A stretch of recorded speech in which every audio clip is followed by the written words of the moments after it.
Immer wie mehr Leute haben angefangen an Jesus zu glauben. Ein paar jüdischen Leiter hat es gar nicht gepasst. Sie haben nicht daran geglaubt, dass Jesus wieder lebt und dass er wirklich der Sohn von Gott ist. Darum haben sie möglichst viele Christen gefangen genommen und in Gefängnisse gesperrt, sodass sie nicht mehr von Jesus erzählen konnten.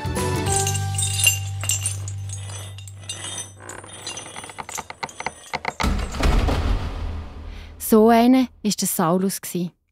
Die jüdischen Leiter und die Römer haben ihn respektiert.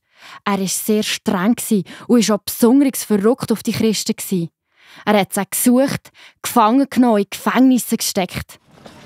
Eines Tages war er unterwegs nach Damaskus. In dieser Stadt wollte er auch wieder Christen gefangen nehmen. Aber unterwegs ist etwas Unglaubliches passiert, das der Saulus nie mehr vergessen wird. Ein starkes Licht hat vom Himmel oben herabgeschossen. So stark, dass der Saulus auf den Boden gefallen ist.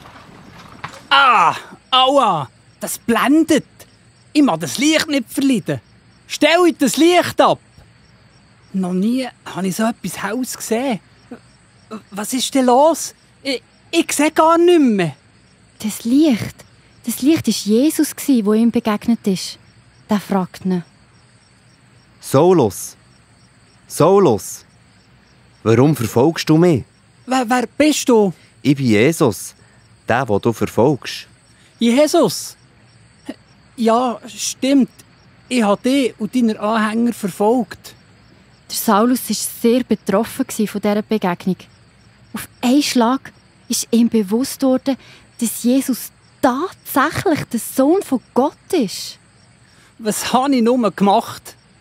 Ich habe einfach Christen verfolgt, weil ich gemeint habe, sie seien falsch. Dabei war es falsch von mir, die Leute zu verfolgen, die die gute Botschaft weiterverzählen wollten. So schnell wie Jesus kam, ist er auch wieder verschwunden. Der Saulus hat seine Reise fortgesetzt. Es war aber gar nicht so einfach. Das Licht hat mich komplett erblingen. Es ist dunkel vor meinen Augen, wie eine Kuh. Das ist noch mühsam, so den richtigen Weg nach Damaskus zu finden. Wenn du merkst, dass du einen Fehler hast gemacht, braucht es manchmal Mut zu sagen, Entschuldigung, ich habe einen Fehler gemacht, vergisst du mir? Auch der Saulus hat viel Mut gebraucht, sich zu verändern. Nachdem er 3 Tage blind war, ist ein Christ, der Hananias geheissen hat, zum Saulus gekommen, um mit ihm zu beten. Das war dann etwa gar kein Zufall.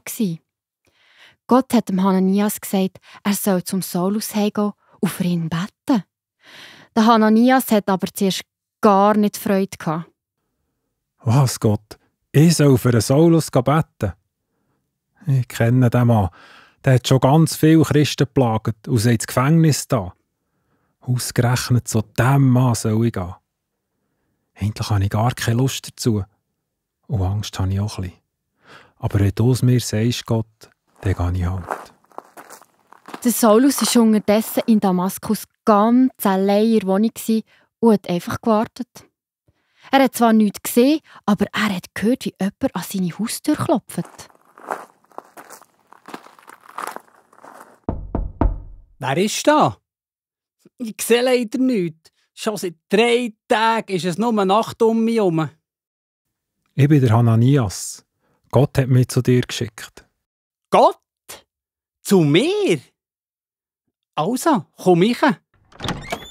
Saulus, Gott hat mir gesagt, ich soll für dich beten, dass du wieder sehen kannst. Sicher? Mensch, macht der das? Du darfst gern für mich beten. Also komm. Gott, ich danke dir, dass du machst, dass der Saulus wieder sehen kann. Hey! Wow! Hananias! Ich sehe wirklich wieder! Gott hat ein Wunder da! Ich sehe auch ein, dass ich Fehler gemacht habe. Ich glaube daran, dass Jesus mir alles vergibt. Er hat einen genialen Plan für mich und da freue ich mich drauf. Die Geschichte hat das Leben von Saulus von Grund auf verändert. Von jetzt an wird man den Saulus als Paulus kennen. Und er wird überall von der Liebe von Gott erzählen.